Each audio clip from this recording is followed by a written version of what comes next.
So let's move to the next conference, and I will ask Peter Bosmans to join me. We will talk about small, medium, and small and medium-sized cooperatives. What about networking?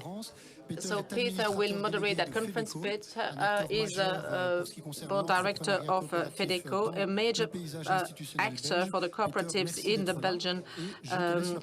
So thank you, Peter, for being here.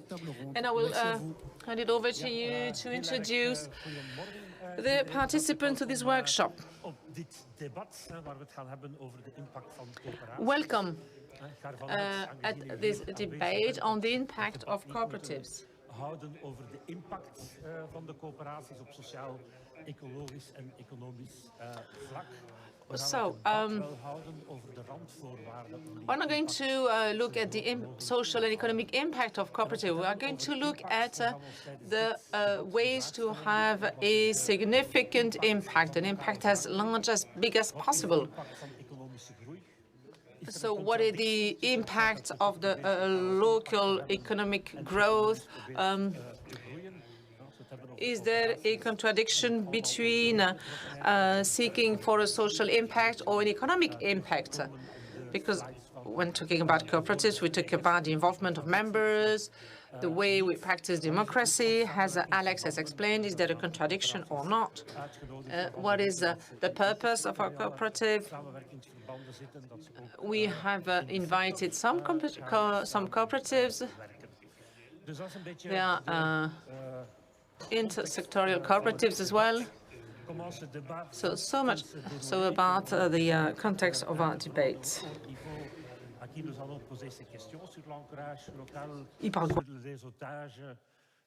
Sur la croissance économique. Bien sûr, moi, je vais poser les questions. J'ai aussi des questions supplémentaires que moi j'ai préparées. Donc, moi, je suppose que vous avez aussi des questions. So I guess that you will have questions to raise, but I hope that we will have a very lively, interactive debate. So I see you have a headset, so there is simultaneous translation in French, English, and Dutch. So you can all speak your mother tongue. So I will facilitate this debate as a genuine Belgian guy. So I will do it in Dutch and French, but you can speak your own language. So how are we going to do that? I'm going to ask the four speakers to briefly introduce what they do, to explain the activity of their cooperatives.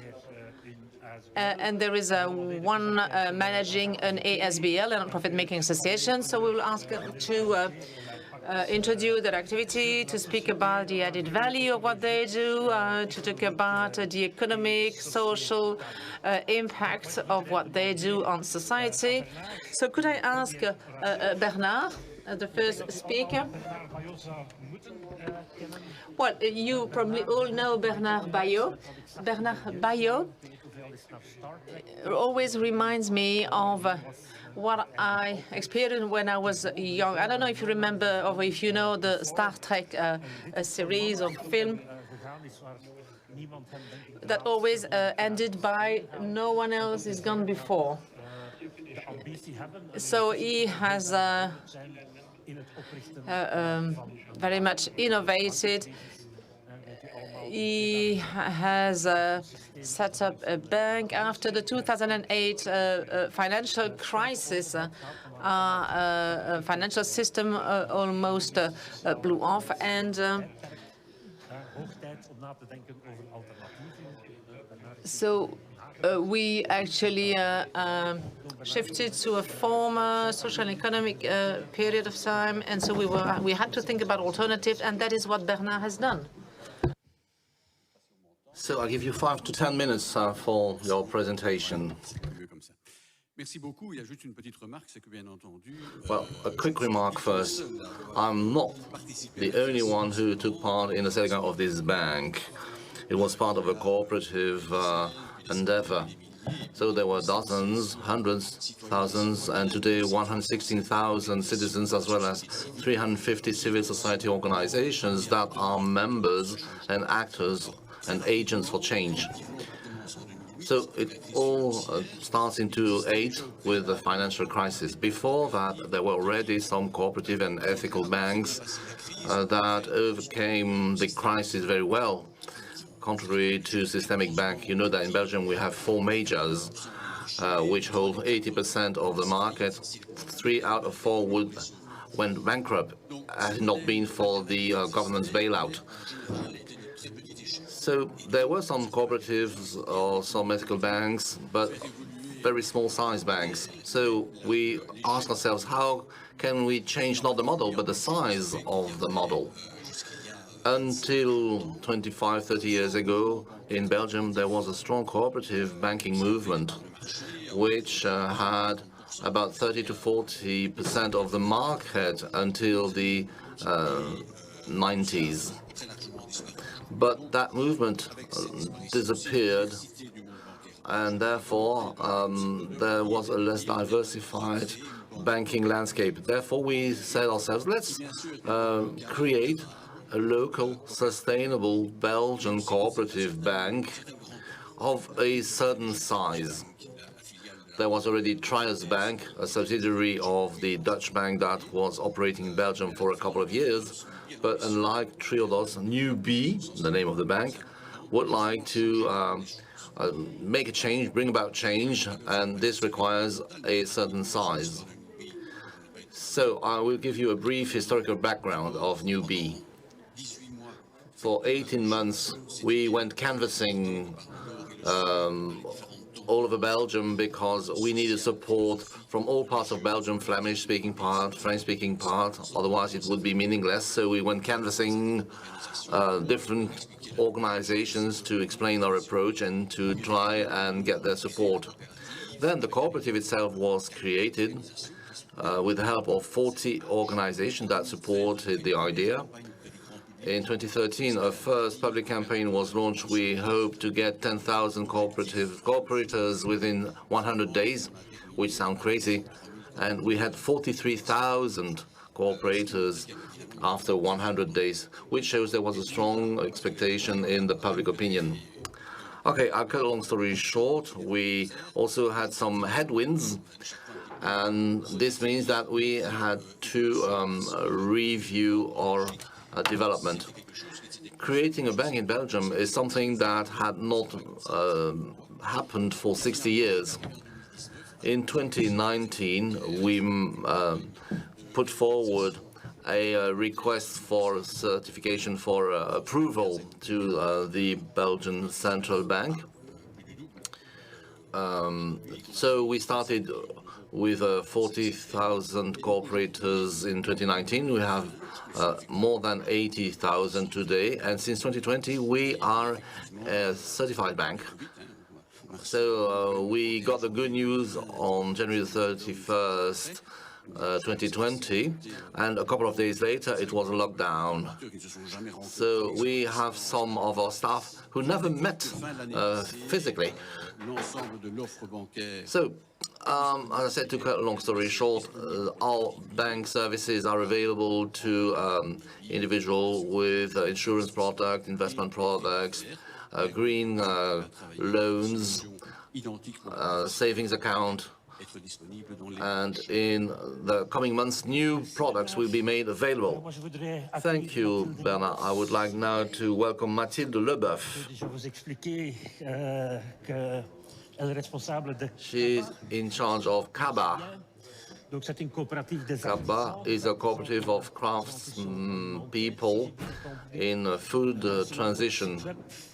According to your website, you are a Belgian cooperative, so we are going to sing the national anthem. But I saw that you are mainly operating in Brussels, so please introduce your cooperative initiative. Thank you, Peter. Yes, Cabas is a cooperative of producers, craftspeople that is based in Brussels. It's always interesting to know how projects were created. In the case of Cabas, the cooperative was part of SAWB, a social economy not-for-profit organization. We realized that producers had common needs, namely need for logistics and trading. Rather than providing individual support, we decided to set up a cooperative to provide a structural kind of support, and that's how the idea of Cabas came about. Cabas was set up in May 2020. During the COVID crisis, we were ready to go. So we said, okay, it's ready, so let's start. Of course, this was no piece of cake, as you can imagine, because it was a very nice period for short-circuit existing structures, but not for new ones. Today, we have 40 producers, and we distribute organic and local food products in Brussels.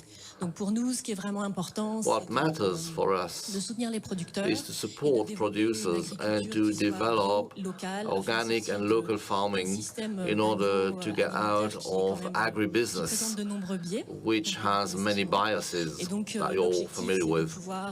The aim is really to develop short circuits on Brussels. This is something that we do in cooperation with other actors.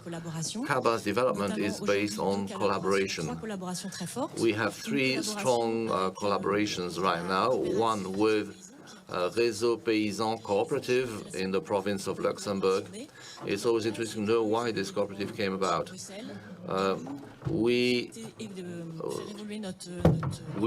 They wanted to operate in Brussels, and we wanted also to enlarge our offer. We had common needs, and today we distribute the products of 20 farms of the province of Luxembourg in the Brussels area. So it helped us grow. The second cooperation with the Gazap network, again, a cooperation that is based on common needs. In their case, they wanted to provide support to producers and craftspeople with logistical means, and we had those logistical means. So here again, these 2 collaborations helped us grow, and today we keep growing, namely through the 5C collective. It's a collective of Brussels and Wallonia-based short-circuit cooperatives. And again, the idea is to share. So we share the products of our producers, and we also have a joint e-shop. You know, e-shop is quite expensive, so we have a small IT team that is serving several cooperatives. We also have a lot of work to ensure that producers abide by the food safety regulations and the food safety agency requirements. So on the basis of those cooperations, you can grow a cooperative. Thank you, Mathilde. So the next speaker is Dirk Vansintjan. I guess Dirk could be described as a pioneer in the area of renewables. In the past, I would walk with a sticker saying, nuclear, no thank you. And at the time, he had better ideas than use a sticker. And he was the first one in Flanders to set up a cooperative for renewable energy. Earlier on, I made a reference to Star Wars, and I don't know if you have ever heard Velvet Underground, a rock group of the 60s, and those who would listen to this group would set up their own rock group, and when you listen to Dirk, every time there is somebody who creates or sets up a cooperative for renewables. So I will give him the floor to say a few words about EcoPower. Hallo. Ja. Goedemorgen allemaal. So, good morning, everyone. Ben ik eigenlijk begonnen als een groen... As Peter just told you, I started as a green activist in the 70s. I demonstrated against nuclear power, against nuclear missiles, and I was one day in France demonstrating against a nuclear power plant, and only the cows would hear us shout. We've lost most of our battles, and therefore I realized that you need to convince people by offering an alternative. After some research, we've bought an old water mill, and the water mill had a turbine that could generate electricity and that could supply the village with electricity. As it was a listed building, we got some money from the Flemish government to repair this turbine. And we know that we need to make a bet on renewables, and that is the story of my life, which is coming to an end slowly but surely. I hardly can believe that. It all started with 10 people around a table in my kitchen to set up Eco-Power, my cooperative.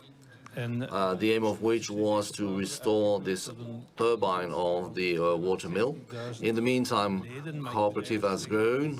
It now has about 70,000 members, not really 70,000 members, but 70,000 families, because we provide green power, green energy. We are not present in Brussels. That is done on purpose, because otherwise you would have to work in 2 languages.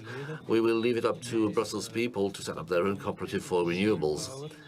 2 weeks ago, I co-signed the statutes of Brew Power, so the Brussels counterpart of Eco-Power. I'm a member of the board of an organization that is the umbrella organization for all renewable cooperatives in Europe.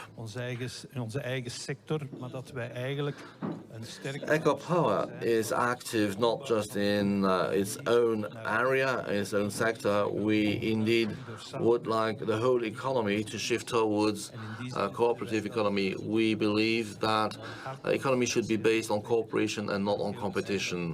And that's why we believe that all cooperatives should be on the same wavelength. And I'm very pleased to be here today at Smart to bring in this testimony. To the end, we have Hugues Dorzee, Imagine, a bi-monthly newspaper. The keywords of Imagine, according to your website, is to bring clarity on the facts, to set freedom and ideas free. And I understand that you are not yet a cooperative, you are a not-for-profit organization. Up to you. Thank you, Peter. Good morning, everyone. Indeed, Imagine is an independent magazine, an alternative magazine, published every other month, that deals with North-South relationship and environmental issues. We are trying to provide solutions. We are preaching for a peaceful but also clear kind of information. We offer a world vision that is free, forward-looking. Today, our structures has 5 staff. Soon we will be 6. Our business model is hybrid. We have 65% of self-financing, and the rest is grant. For a couple of years, we have reviewed our editorial line through a participatory process, which led us to set up a panel of readers to write a manifesto and also to work with Collectiva and others to create also a new website. That was the first stage.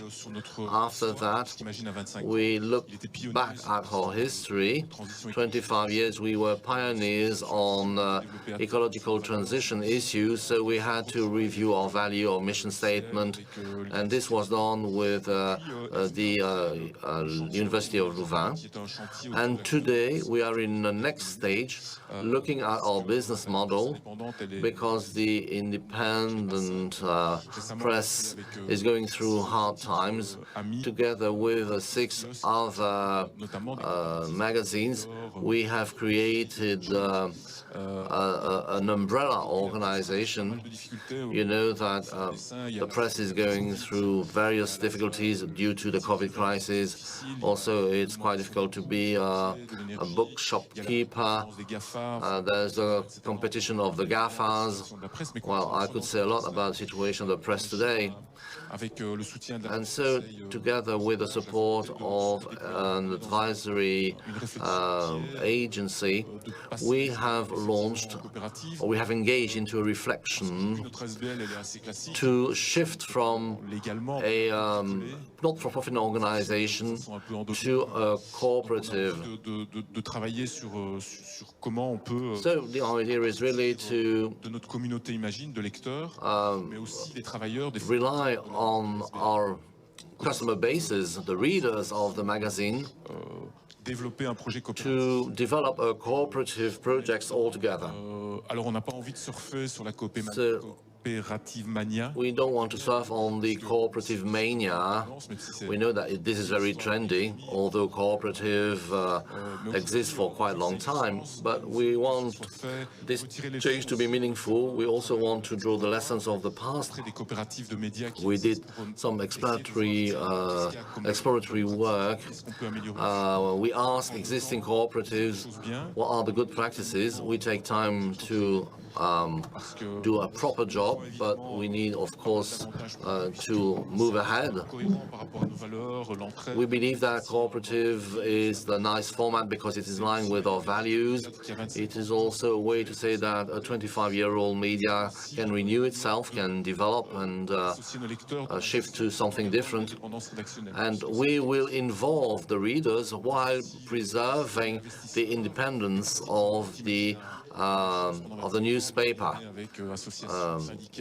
We have worked for 25 years with NGOs, trade unions and others, so we want to involve and engage with those partners more deeply while remaining independent journalists, avoiding all kinds of pressures. Of course, we work with like-minded people, but we want to maintain our independence. Thank you, Luc. The first question I would like to ask you is about economic growth. Very often there are many debates to say that economic growth is a capitalistic tool. So I'm asking the question to you, is growth a capitalistic tool, or is it a way to have more impact on society, on environment?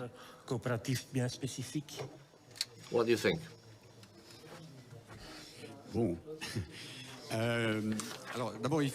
Well, let's first agree on the word growth. Growth can have different understandings. If we are talking about growth and in terms of GDP, this is something that is good. Growth would mean producing smartphones, but also increasing the number of teachers or providing more medical care. It's just increasing economic activity. The real issue is not growth or not growth from a GDP perspective, but really what is the purpose of the economic activity, and that's where the issue of impact comes into play. we need to make sure that the economic activity matches the need of the society and needs of environment. And that's where we have a problem in the Belgian economy and elsewhere, where we see that we overconsume, we ill-consume, and some essential needs are not met, on the other hand. So I do believe that the cooperative movement, and this is not cooperative mania, I agree that the cooperative movement should be at the forefront of an economy that really cares for the needs of the society. And when I say the society, this means people, but also the environment. So if we should we grow in that sense, I'm in favor of it. Any reaction to that? Groei, ja, ik geloof ook, ja, zoals gezegd. Well, as it was just said by the previous speaker, growing for the sake of growing is not the right approach. What is urgently needed is to ensure that cooperative actors develop and that our way of making economy becomes the mainstream way of doing economy and not an economic niche. And I'm a strong believer of this approach. Let's take the example of energy and the fight against climate change. Indeed, we are trying to speed up the activity. Recently, all renewable cooperatives have set up an umbrella organization, COOP, and the Belgian federal authorities have En dat toont onze wil aan om een belangrijke speler. Entrusted a quarter of all wind towers in Belgium to renewable cooperatives. And what is the good news is that the European Commission and the European Parliament are also very supportive. A couple of years ago, they already provided some kind of support. We are people who do lobbying, but lobbying in an ethical way. The aim is not to make profit, but the aim is really to offer as much renewable energy to the citizens. And this is our driving force. We are not driven by profit. Yes, I think that growth is a word that raises a question. What do we produce? Do we produce that is something meaningful, that is good for the society, that is good for the environment? So, be it creating a bank, be it giving information or being another activity, we need to reach a critical mass. I think we all share the same values here. The system is toxic, it is not functioning properly. So growing is something good when you talk about an ecosystem. But goods and services that are offered as part of this growth should be useful for society. They should be fairer, they should be greener, and we believe that information is a common good, something that is to be valued. It's not a good. So if we could reach a critical mass of readers, and if our work can also bring a change in society, so that's fine. I will not repeat what's been said. I fully agree that growth is good when it has a purpose. You know that the short circuit is only accounting for a small part of the food that is sold to the Belgian citizens. So there is the why, but there is also the how. So growing with a purpose is fine, but how we grow is also very important. Which values do you implement, and with whom? Do you want to engage into a tug of war, or would you rather work hand in hand? So in my view, growing is a risk. Sometimes when you grow, you do so at the expense of your values and at the expense of the processes that you initially implemented. So an ongoing internal and external reflection is part of the game when you want to grow. So you all agree that economic growth is necessary, but it means growing differently, respecting some values, also accounting for the societal and the environmental values. In our case, what we offer is the development of various cooperatives that remain of a certain size, not too big, a human size, I would say, and they cooperate between themselves. And so for the time being, everything is fine because all those cooperatives were growing, so everything was fine. In the current times, the margins are very small, so it's quite difficult to survive. So what we recommend is inter-cooperation, as we call it. But let's be realistic, it's not so easy to have inter-cooperation. It requires a lot of discussion. It also sometimes requires you to reduce your margins. And so this is something that we do as part of the 5C gathering. And we regularly need to sit at the table and to discuss how we can work together. Well, Dirk, in your case, growth is quite obvious. You have 70,000 members. How do you keep in touch with those 70,000 members?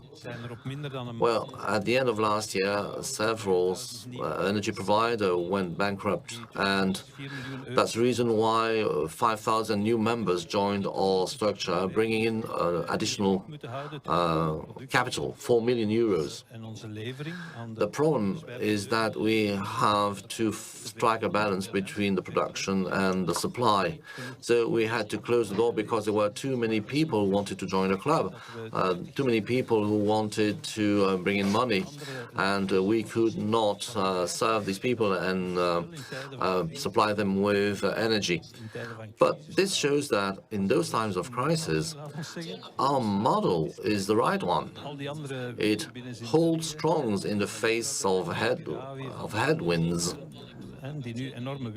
You know that most wind turbines in Belgium belong to Electrabel, and those companies are making huge profits.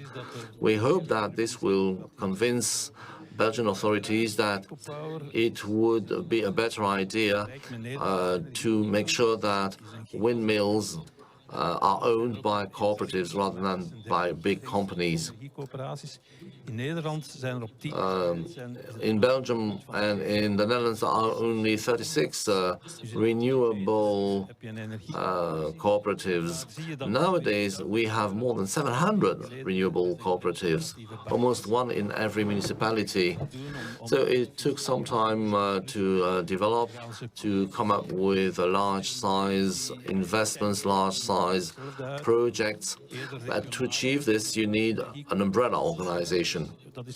So I expect that very soon we will see the emergence of regional renewable cooperatives. EcoPower supports the creation of such regional renewable cooperatives. We believe that this is the way forward. We also provide support to new kids in the block, I would say, to younger cooperatives. We believe these are our brothers and sisters, and so that we should help them grow in turn. But I really believe in the fact that what we need to set up is a network of small renewable cooperatives. Well, I think that also holds for our cooperative movement. There are two trends or two dimensions. So the cooperatives should remain a niche in the banking sector, in the sustainable production. And then there is another lining, another trend, whereby the whole world has to change into cooperatives. Otherwise, the current system would be very toxic for the society. And so do you think that your niche is doable, is sustainable, or do you have other ambitions with your cooperatives? Well, at Imagine, we are humble. We know that we don't have the same strength as the mainstream press that have a good financial basis. They have the right means, just like big industries. But in the French-speaking part, there are only two major press groups. In the Dutch-speaking part, there are only 3 left. So, and it raises a lot of issues relating with regard to democracy, but it's another piece of cake. And as to the independent press, I was mentioning the colleagues. But I think that there is room for in-depth news information, and actually citizens expect that. There is a media bashing. The media is very much criticized, but at the same time, the media consumption is significant. So we are rather in favor of the localization of the information. We work from Liège, from Brussels, but of course we have a global vision. So we deal with information from a global perspective as well. Economically speaking, ambition is to grow, is to move from an ASBL to a cooperative in 2023. But in a reasonable way, with a community of readers that is resilient, that is supporting, in order to reinvest into the company, to reinject capital into the company, to be a development leverage, to create jobs, to be an information medium. So the our development fits into that approach. Is in line with what the society expects from us. So the French-speaking market is only 4 million inhabitants, but we are convinced that it can work, and we also think that that can be done through thanks to the financial support and the moral support of citizens. Now I'm turning to Bernard from the banking sector, which is highly capitalistic. We all know that the National Bank does not really like cooperatives. I don't know, you should ask that question to them. So the banking world is a bit specific, because actually, historically, the bank cooperatives were very small cooperatives in the last century, but today it is no longer possible because of the regulatory environment. A small bank cannot survive with only a dozen people. At New B, to give you a few figures, we think that we will reach an economic balance once we have 116 or 18,000 active customers. So due to the economic regulations, it is impossible to remain, to be a small cooperative, a small banking cooperative. And then, for the sake of consistency, and I fully agree with what you've said about being local, people, being like-minded, respecting the values. So really to focus on that, that's quite clear. But at the same time, there is the consistency is at stake as well. If with a cooperative, we want to have an impact on society, we need to be up to it. Let me give you a very concrete example. In the banking sector, one of the major current challenges, going back to the energy is so it has to do with energy efficiency in the housing sector. In the 3 regions of the country, the renovation rate of the housing sector is 3 times lower than what it should be to if you want to reach the Paris objectives. So there is a major problem here, the major issue, and it is because of it is a banking problem as well. So we can say, okay, we'll do that within 50 years. No, we need to think about this right now. And to take the example of New B again, New B won't be able to change the whole situation in Belgium about this, but New B and others, and there may be other banking cooperatives could try to grow to meet that challenge among other big challenges. But it is absolutely required if we want to be consistent with the economic and social impact that we aim to have. The small is beautiful time is behind us and has losing one's soul. Well, what I see is the opposite. I see groups of citizens who are getting tired because they can't reach the critical mass. They are too small, and they don't have the leverages, the right size to have an impact, a genuine impact. So the question at stake, well, and for each economic sector, the answer will be different. We need to find a balance between the size we have and the impact that we aim to achieve. What about you? Nos orateurs.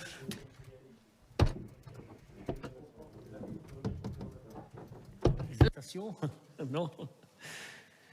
Donc, moi, je voudrais toucher un peu le sujet des otages. What about networking? Toi, So I'm turning to you. You said the idea came from the RCWB.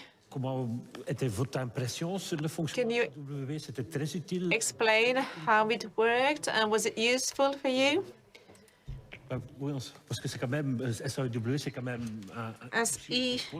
SEWB is a group bringing together all the ASBLs, all the cooperatives, all the associations in the solidarity economy sector. So we wear several hats. We are a federation of social enterprises and of ASBL, and we have a supporting service. We support social enterprises, and that is how the idea came. That is how Cabas was born, was set up. In the short circuit production, there are several kinds of cooperatives. The older ones make more than 1 million sales, so they are cooperatives have a real impact on their territory. There are smaller cooperatives, and what is quite interesting, just like in the energy sector, to see that these cooperatives come together to help one another, support one another. The bigger ones support the smaller ones to develop themselves, because we need cooperatives at local level to be really present on the local level, to be able to develop the short-circuit production, and we want this to make sense. So these cooperatives always have to support producers. Producers always have to be involved in what they do. And in order to do that, we need to maintain the local dimension. In the case of Brussels, things are a bit different. We really need to work in network. There is a little production in Brussels itself. Some people will say that that it's possible to do farming on the roofs, to feed all the Brussels inhabitants. This is not what we share. We think that to supply Brussels, we need to cooperate with other cooperatives and develop a short-circuit logistics system. In the agri-food sector, the logistic is a nonsense. Produce from the Hainaut, go to Malines, then come back to the Hainaut province. So we need to work in network, and while making it friendly, environmental for future developments. Because the objective is to feed the population, to have a resilient supplying system. During the crisis, we realized that the agri-food sector was not resilient, be it during the COVID crisis or now with the war in Ukraine. So the short-circuit production systems are the solution if you want to supply the whole of the population in the years to come. Luc, it is absolutely essential, including in our sector, to collaborate, to cooperate, to exchange, to rely on the good practices. I was referring to the kiosk collective that we have created with 7 media. Because we share the same difficulties. I was talking about the fact that bookshops are closing down, the cost of the paper production. So there are several reasons why it is interesting to get into networks. Since we are small structures, if there's a possibility to create a citizens cooperative for the distribution in the small bookshops, etc., and all the alternative sectors. And in the advertisement sector, we also need to value companies that are the service of society, and our media can be a good, very interesting example. And as to distribution, as I was saying, we use bicycles, we use a B-post, but we have many problems with B-post because the cost has significantly increased and the services are of a lower quality. So there is a systemic reflection, a systemic debate. We need to have to see how to make the services more systemic. We wrote a joint letter and we went to the leaders, to the MEPs. We approached them and proposed to them a logistic support to centralize, to bring together all our activities. So more than ever, we need to work together. Tout à l'heure, et je vous entends, et je trouve que les modèles que vous développez sont models that you are developing are very inspiring. Se dire quand on est. But the idea. On se dit on va créer cette coopérative. Well, actually, we're going to create a cooperative, but we see that there are concrete problems, concrete difficulties. So facilitating the cooperatives, organizing the general assemblies, remaining in touch with the members, and how can we really be together? It is sometimes difficult. That is what we realize, and how making sure we are sustainable. So we need to draw the lessons of all this dans le modèle qui est pour nous, il y a aucun. Because we don't want to rush into that model. Of course, there is no doubt it's a right model, but before doing that, we really need to take stock of the situation. And this is very interesting in this sector. We see that there are small and big cooperatives. There are solutions that work, others that do not work that well. So we'd better actually have a look at all this and inspire from that. So you already tackled that last week. You made CCOP, a cooperative allowing citizens to take part in the production of windmills on the seaside. You brought together the cooperatives of Ostend and Arlon. Can you say more about the challenges that you've had? The offshore windmills. Garanties en financiering die door is supported by guarantees, by fundings, by public funding, money from the public sector. The European Investment Bank, for example, is involved, and other banks. Power purchase agreements, PPA's, worden And these players eerdere pogingen gedaan om bijvoorbeeld met Colruyt samen te werken offshore, maar die waren alleen maar geïnteresseerd. want to sign some agreements. We approached Cooperative, but Cooperative wasn't interested in the funding, in a co-funding structure. Voor rechtstreekse burgerparticipatie. En het is alleen maar door And there is no possibility for direct participation of citizens. dat daar een rol voor ons weggelegd was. We succeeded in convincing the federal authorities about the role we can play. Dat wij Because the federal authorities, the European Commission, the European Parliament hoped that we would indeed play a key role in fighting energy poverty.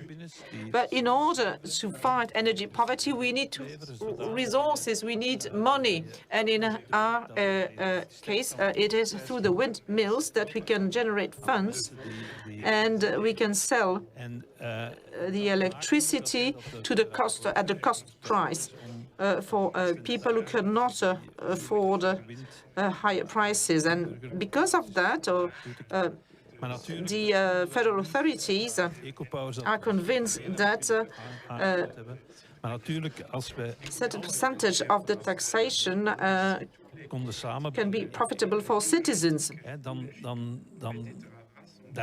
dat kan je moeilijk tegen zijn. Actually, if all the cooperatives in the energy sector could be brought together, that would be the best solution. We are very active in many Belgian regions, and we see that the prices applied are beneficial for the poorest people. And actually, nobody can be against what we do. Those who are against what we do are strange people, actually, because we are an ethical player. De grote spelers. Een voorbeeld geven, het groene stroomcertificaat dat hier in België is. De hoogspanningsverbruikers, dus die smaller companies, the smaller energy companies are taken into consideration, and actually those who consume most energy do not contribute to the system. Actually, it's 80 or 90% taken from small consumers, small companies and households, so it's a scandal. It's nonsense, and we don't even know when that had been decided. And this is also how nuclear plants have been built. And it is electrable that manages that process, but that should belong to the past. As citizens, we need to play a key role in democracy and in the economic sector. The shareholders should not be at the center anymore. And one question: how have you succeeded to bring together all the energy cooperatives in spite of the size differences, etc.? Voor veel van die kleine coöperaties was dat de kans om eindelijk iets te kunnen. Well, in the case of a smaller cooperative, it was a good opportunity to make investments, because in Belgium it is very difficult to find a territory which is not occupied by major actors.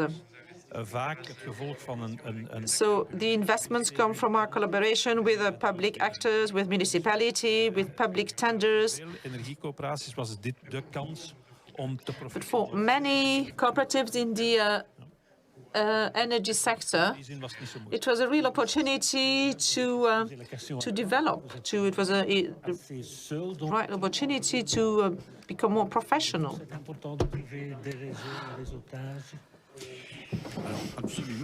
So what about networking in your sector? So a major difference between cooperatives and capital companies. Capital companies are based on competition. One of the principles of the cooperative, the cooperation between cooperatives. When you are part of a value chain, when you can cooperate, the suppliers are quite easy, but if you are in the same sector, if you need to collaborate, it may become more complicated, but it works. I remember 20 years ago, more than 20 years ago, an Italian colleague of the printing sector explained to me how they worked. Actually, they applied the following rule. They can set up a printing company in a specific, in a given geographical area, and not more than one per given geographical area. So the major asset, there is no competition between the printing companies, and if there is less work for one company, that company can resort to another one to have more work. So this is one of the basic elements of cooperation. The cooperative world has to cooperate. For example, each cooperative with their range of suppliers should actually favor one of their cooperatives. So I think that it will be a win-win situation. We will all become stronger that way. And in the banking sector, there is New B, but even another cooperative is being created tomorrow, New C, New D, whatever, I will be in favor. That will make the cooperative sector stronger. So you all seem to be in favor of creating networks, of being part of networks, of creating alliances. What about the intersector networking, whereby several cooperatives, several businesses, several kinds of businesses could come together to stand for the cooperative interest at regional, European level? Wel, voor ons is dat heel belangrijk. Dus EcoPower heeft ook de oprichting van koopkracht in Vlaanderen. Very important for us. VB-koop is daar ook bij. EcoPower. Het rare is, wij hebben in andere landen daar is een koepel van coöperaties. Has sold koopkracht in Flanders, but in other countries it's a group of cooperatives, but we don't know that one. So there was first a federation of socialist cooperatives, and Febeco comes from that. We had the Christian workers, the farmers, the liberals who were communist at that time. There has never been a Belgian federation of cooperatives, whereas in other countries, in the United Kingdom, for example, where there was a federation of cooperatives, because where the cooperatives are stronger, where they're there more. And for example, in Wales, it's a country of cooperatives. The Wales claims to be a country of a region of cooperatives. So I really think that we need to collaborate between different sectors. That will make us stronger. That makes us stronger when you have to lobby with political parties. We can use that common voice, speak in one voice. And when we organize a small party or a fair, we propose the wine produced by a cooperative. So these are small things, but I can guarantee that I can tell you that bigger companies do not necessarily think of doing things like that. So we really need to keep doing things like that every day. As EcoPower, there are dozens of people, thousands who have never heard about cooperatives, so we need to deliver trainings. We need to explain how cooperative can differentiate itself from other kinds of companies. That's really something we need to work on every day. It's important to communicate around that. We need to educate, we need to train. en niet stilletjes aan wegdeemst. And this is absolutely indispensable if we want the cooperative spirit to grow. Aujourd'hui, je dirais qu'on met beaucoup d'énergie dans une coupole sectorielle, ce qui est déjà beaucoup d'efforts. So we put a lot of energy in Du collectif 5C. the umbrella of cooperatives, and for the cooperatives that are part of the 5C umbrella. And I quite agree with the other participants. Les fournisseurs avec lesquels on travaille. There must be consistency with the suppliers we collaborate with, and the cooperative that we set up. We always favor the cooperatives, and more particularly the social economic sector. Newbie, les comptes bancaires pour les By the way, we are waiting for Newbie to deliver its figures. Après avoir une coupole intersectorielle. Then about an intersectorial umbrella.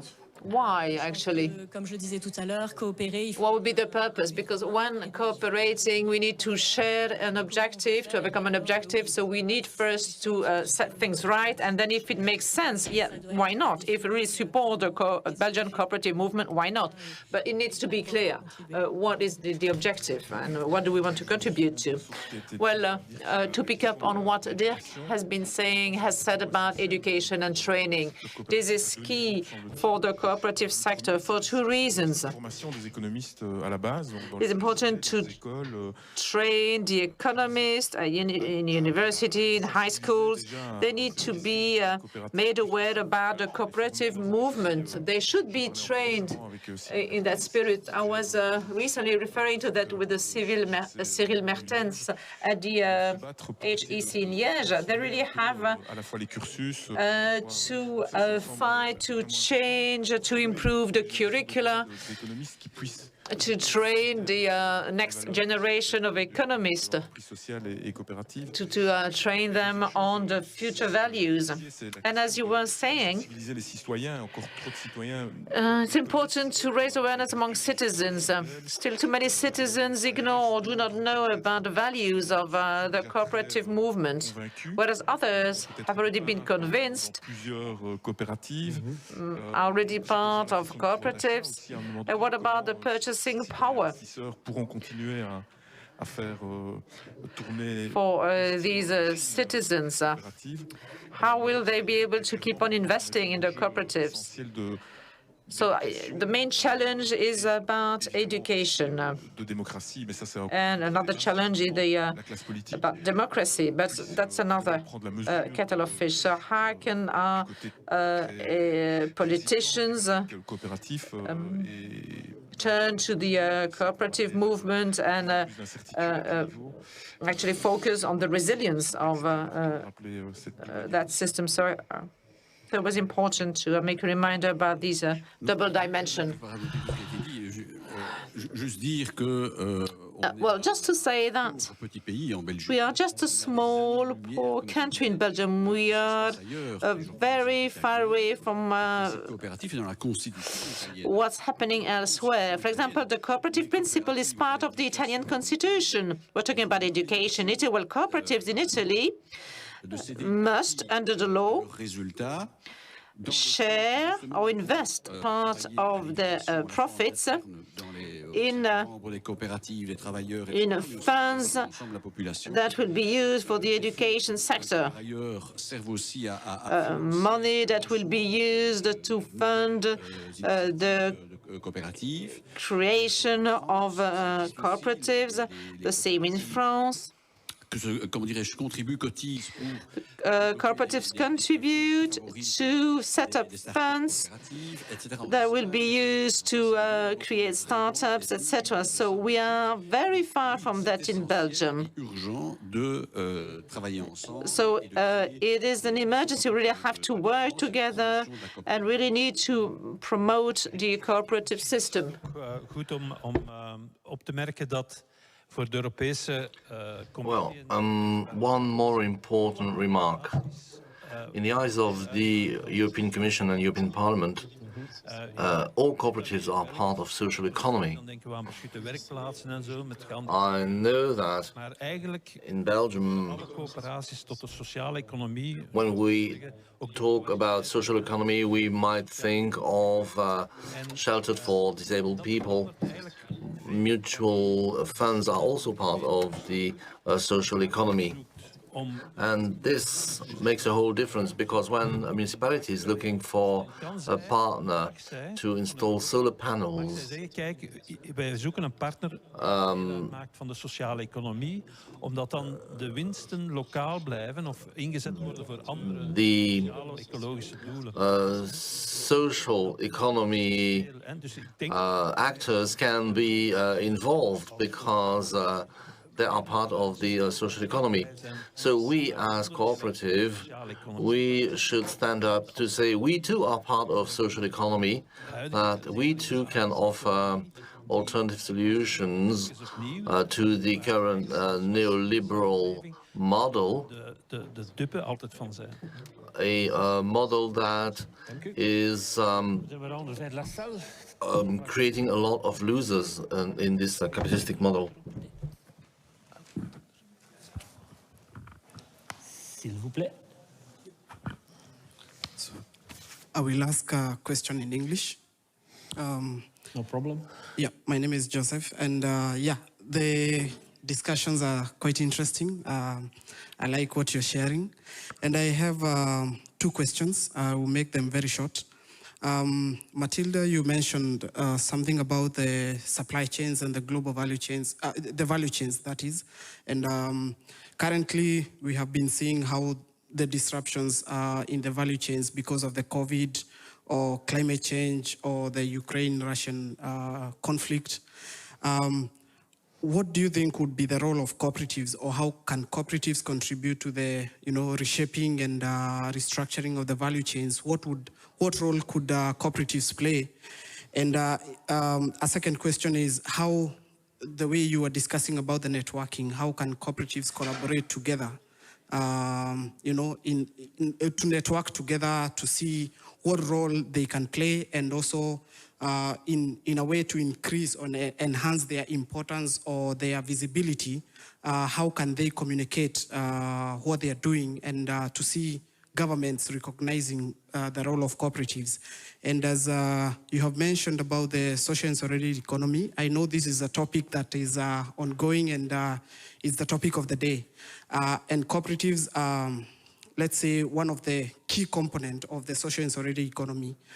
And also we need, as from the grassroots level, for cooperatives, they need to enhance their visibility and they be seen what they are doing. So I just wanted to connect those 3 questions. How can cooperatives, collaborate? How can they, what would be their role?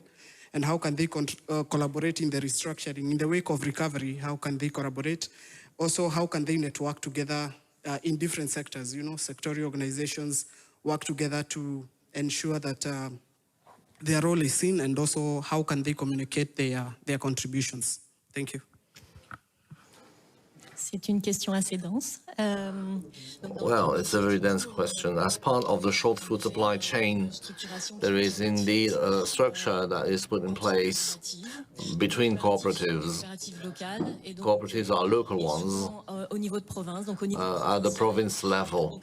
Let me rephrase it. The 5C is an umbrella organization that gathers various cooperatives, but there are also some subgroups at provincial level, and everything is organized at provincial level, namely as far as logistics is concerned. So some logistical hubs are being built in the various Walloonian provinces, namely Liège, Charleroi, and Namur. These are the 3 main hubs, and there is a 4th hub in the province of Luxembourg. Our strategy is to have hubs on the production areas, and those hubs will collect all the local products, and then you can ship the products from one hub to the other. For instance, each province could have its own strength. Namur, for instance, is known for vegetables, province for cheese and can meet. So we will use the assets of each province, and there will be an organization to collect all the products at the province level, and then we will ship them to the other provinces where and if needed. Having said this, provinces themselves will indicate the priorities. The priority is to feed local inhabitants, and the surplus can then be shipped to other provinces. I'm not saying that only cooperatives can manage to do that, but today it is true that this kind of hub and spike system is something that only cooperatives offer. We are cooperatives because we want to meet social needs, so the cooperative can offer a response by involving citizens in our management and in our making and shaping of vision and mission. Why are those structures more resilient? Because they rely on smaller systems, something like smaller than the agribusiness, a system that is not faced with huge disruptions. So we have smaller systems, small structures that are more resilient. I hope I answer your question.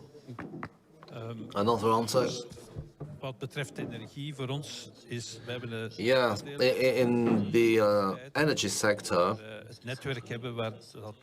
when it comes to electricity, for instance, we always have a network to rely on. So how can we grow from there? In Flanders, you should know that the renewable cooperatives will supply other cooperatives with green energy. In Flanders, there is only one renewable cooperative that cooperates with other cooperatives, and that is EcoPower. In Wallonia, the situation is slightly different. I think that 7 or 9 cooperatives have set up Cosita, and Cosita is their joint supplier. So these are two different models as far as the supply of green energy is concerned. At the European level, we see that more and more energy-oriented cooperatives are emerging, namely to supply electric vehicles. And so European Cooperative was created at EU level, TMF, the automobile factory. I think that 6 countries are using the same app today to make use of those electrical vehicles. And so very soon, someone who is member of Carthago in Belgium will be able to hire an electric car in Barcelona from a sister cooperative. So these are methods that we put in place in order to cooperate at a higher level. There was another question or request for the floor.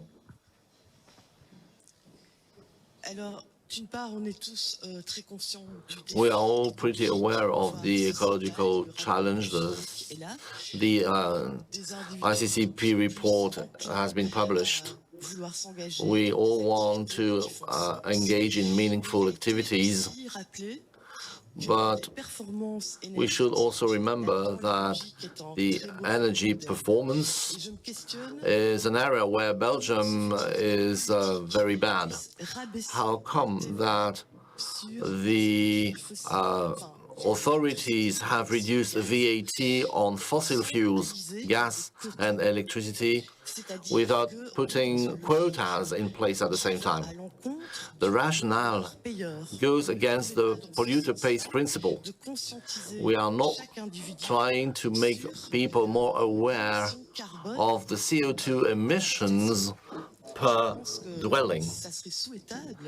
I think it would be highly desirable in view of our values as cooperatives to maybe try and raise the awareness of people, maybe through press and media, and ask the authorities to put in place energy quotas. So what is the message that you send to the current federal government in view of the current crisis? Well, I'm not sure I fully understood the question. But we, as an energy cooperative, we didn't ask for any reduction in the VAT rate. Many people already enjoy the so-called social pricing. That's an easy way for the government to offer a lower price energy.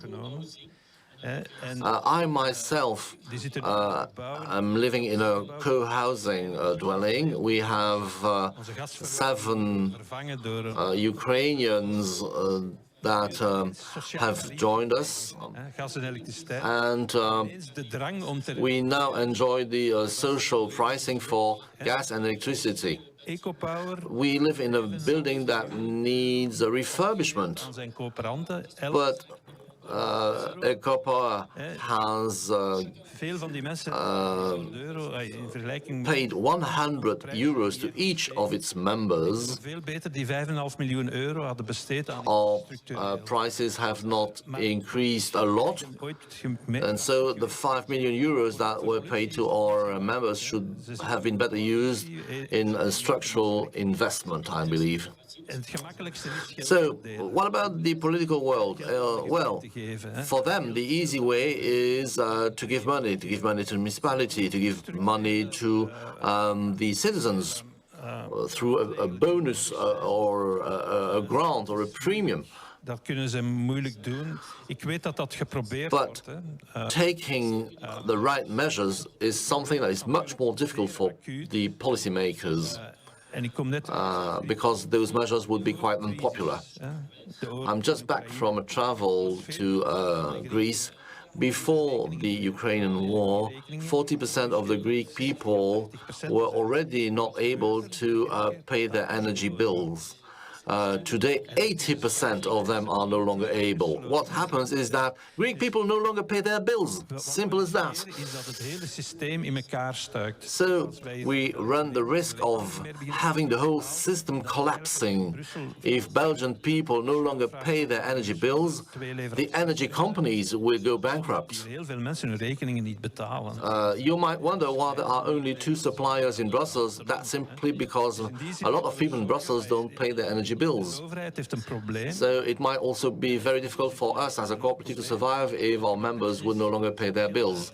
So we are all faced with a major problem, and the easy way is to give money, but it won't solve the problem in a structural way. Our members pay their electricity about 30 to 40% below the market price.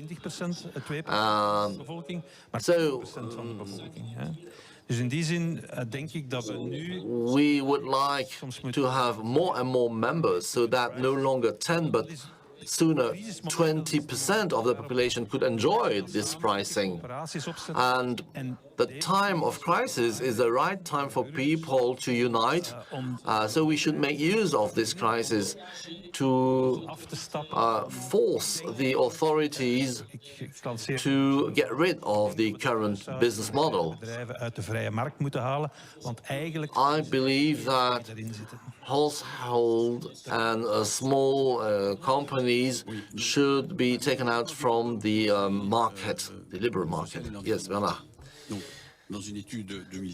In a study published in 2019, long before the increase of the energy prices, the King Baudouin Foundation indicates that 15% of the households in Flanders are in a situation of fuel poverty. so they cannot face the price of their bills. In Brussels, 25% of the households are in fuel poverty, and that was before the energy crisis and over the last months, but the cost of gas was multiplied by 4. So we cannot pretend this doesn't exist. Okay, you can raise your awareness, but first and foremost, we have a fundamental social issue here.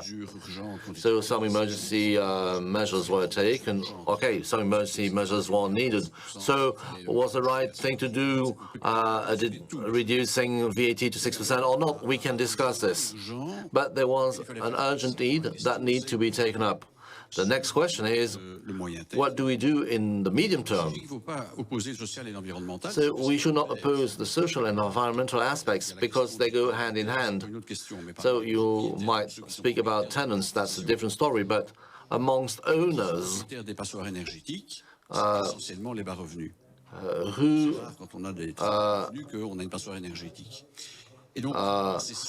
who owns buildings that have a low energy performance, well, low-income people.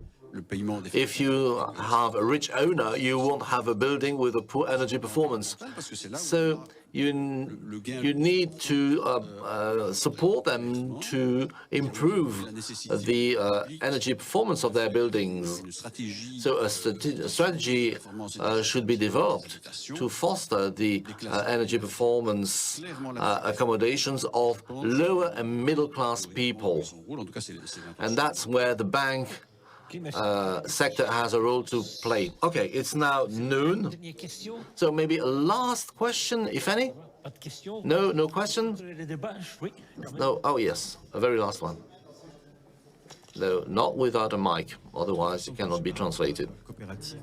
Some reflection about the cooperatives. There are different types of cooperatives. SWIFT is a cooperative, well, it makes me smile. So what about these other types of cooperatives that do exist and that also bear an influence on the society? There might be other cooperatives like Serat. These are frightening models of cooperatives. So what about those?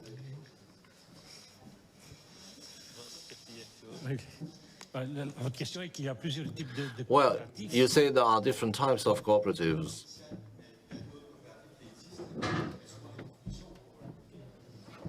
So it's a bit confusing for the general public. When you hear that SWIFT is a cooperative, you seem to say that some cooperatives are more cooperatives than others. Okay. Maybe Dirk, a short remark? Let's say, it starts in French instead of Dutch. Zijn grote coöperaties geweest. Well, listen, there are huge cooperatives like Sarah, Arco, Backup, the bank. In my family, my father was in the board of BAC. I myself come from the trade union sector. And the trade union sector also has cooperatives. When the socialists lost their bank, they got rid of their cooperatives as well. The cooperative mindset, the cooperative spirit was no longer fashionable at the time. If you take the example of Sarah, they merged with a capitalistic bank. They left the cooperative world. If you look at the National Council of Cooperatives, we are quite disappointed. One of the main supporters of Sarah is the Boerenbond. So the farmers' trade union in Flanders, and thanks to FEDECOP and to other actors, we too could reach our goals. En ik denk dat we daar niet te lang So moeten some cooperatives doorgaan met are no longer abiding by the cooperative book. So we should not really bother about them. Last question for Tina. Sorry, but she's asking a question without a mic. Well, this is not a question. I think that Dirk is quite right. There might be also a distinction to be made between a co-power where, as an individual, you can become a member, versus SWIFT, where members are companies. There are some people who, for tax-related reasons, will become member of a cooperative, but not because they abide by the cooperative goals. So there's a lot of people who are using a cooperative in order to reduce their tax payments. Okay, let's call it the end of the debate. Last word? No? Last wish? Let me come back on the question there. D'abord, je pense que je méfie toujours de ceux qui lavent plus blanc que blanc. I always distrust those who want to be more Catholic than the Pope. Ça n'a rien à voir avec SWIFT, etc. SWIFT, c'était le résultat. SWIFT was the outcome of a former business code where the notion of cooperative was biased. At least now there is a reference to the internationally acknowledged cooperative values. So in the future, only genuine cooperatives, those who endorse those values, will be accepted in the club. It is also our responsibility as cooperatives to ensure that we preach by the example. We will not win the case by adding constraints. We will win the case because we will demonstrate that the cooperative model is both virtuous and profitable. I could draw up a long list of all the economic advantages that goes with the cooperative model. So we need to preach by the example. We need to do some educational work rather than adding more and more constraints and limits. Okay, we can close this debate by a warm applause. Merci, merci. En tout cas, thank you so much to all the speakers, panelists, to the moderator for this conference. Please. Le public.